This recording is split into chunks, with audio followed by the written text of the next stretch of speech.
Fire took her mind so that it was as if she were in her own bedroom, raw and crying with grief. "This doesn't feel strong," Bitterblue said. "Wait," said Fire, still kneeling beside her in the library. "Be patient." She was in her bedroom, raw and crying with grief. She was frightened and certain that she was incapable of the tasks ahead. She was ashamed of her mistakes. She was small and tired of being left. Furious with the people who left and left and left. Heartsore on the account of a man on a bridge who betrayed her and then left, and a boy on a bridge who she knew would somehow be the next to leave her. Then something began to change in the room. None of the feelings changed, but Bitterblue encompassed them somehow. She was larger than the feeling. She held the feelings in an embrace, and murmured kindnesses to them, and comforted them. She was the room. She was alive. The gold walls glowed with life. The scarlet stars on the ceilings were real.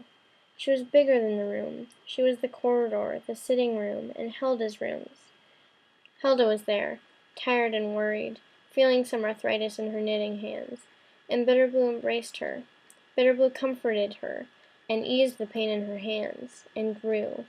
She was the outer corridors, where she embraced the lineed door guard. She was the offices and the tower, and she embraced all the men who were broken and frightened and alone.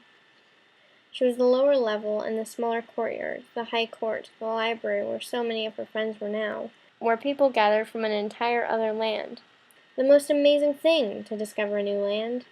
And its people were in the library now, and Bitterblue was large enough to contain such a degree of wonder, and to embrace her friends among them, feel the complications of their feelings for each other.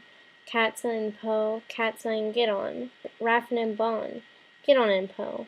The complications of her own feelings. She was the great courtyard, where water pounded and snow fell on the glass. And she was the art gallery, where Hava hid, and where Balamu's work stood as evidence of something that had transcended her father's cruelty. She was the kitchen, humming along with unending efficiency, and the stables, where the winter's sun burnished wood and horses whickered with hair in their eyes, and the practice room, where men sweated, and the armory and the smithy, the artisan courtyard where people were working, and she held all those people in her arms. She was the grounds, the walls, and the bridges where Sapphire hid, and where Thiel had broken her heart. She saw herself, tiny, fallen, crying, and broken on the bridge. She could feel every person in the castle, every person in the city. She could hold every one of them in her arms, comfort everyone. She was enormous, and electric with feeling, and wise. She reached down to the tiny person on the bridge and embraced that girl's broken heart.